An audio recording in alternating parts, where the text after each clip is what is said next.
পৃথিবী থেকে সূর্য যতটা কাছে মনে হয় আসলে সূর্য ততটাও কাছে নয়। ঠিক তেমনি আমাদের আশেপাশের এমন অনেক মানুষ আছে যাদেরকে আমরা আপন ভাবি, আসলে তারা অতটাও আপন নয়। মানে আমরা যতটা আপন ভাবি তারা কিন্তু আমাদেরকে ততটা আপন ভাবে না। হ্যালো এভরিওয়ান, আসসালামু আলাইকুম। সবাই কেমন আছেন? আশা করছি সবাই ভালো আছেন। আমি অর্গানিক শপ থেকে তানিয়া বলছি। আমার নতুন একটি মিনি ব্লগে আপনাদের সবাইকে স্বাগতম। আশা করছি আপনারা সবাই আমার ভিডিওটা দেখবেন এবং কে কোন জায়গা থেকে দেখছেন সেটা একটু কমেন্ট করে জানাবেন। তো সকাল থেকে সন্ধ্যা পর্যন্ত আমি কি কাজ করলাম তা আপনাদের সঙ্গে শেয়ার করছি। ঘুম থেকে উঠে দেখলাম আমার আপু রুটি বানাচ্ছে, অন্যদিকে আমার আম্মা রুটিগুলোকে তাওয়াতে দিয়ে দিল।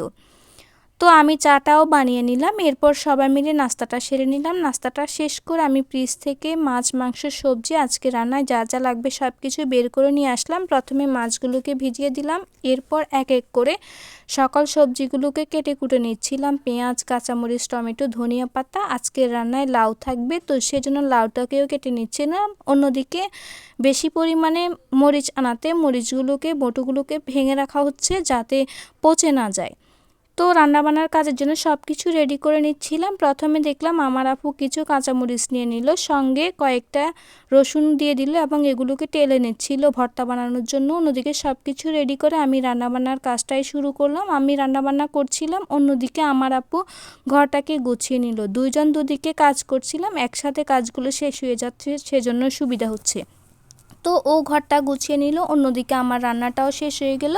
প্রথমে আমি মাছগুলোকে এমনি রান্না করলাম, এরপর আমি চিংড়ি মাছ দিয়ে লাউ রান্না করলাম এবং মরিচ ভর্তা ছিল।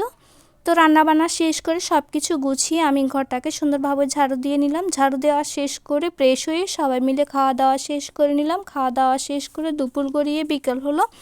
এরপর শুকনা জামা কাপড়, ভেজা জামা কাপড় সব কিছু গুছিয়ে নিলাম। এরপর আজকে রাতে রান্নার জন্য মুরগি রান্না হবে, সেজন্য সব কিছু রেডি করে নিল। অন্যদিকে আমি চাটা বসিয়ে দিলাম। তো আজকের ভিডিওটা এ পর্যন্ত। যারা যারা এতক্ষণ পর্যন্ত আমার ভিডিওটা দেখেছেন অবশ্যই কমেন্ট করে জানাবেন কেমন লেগেছে।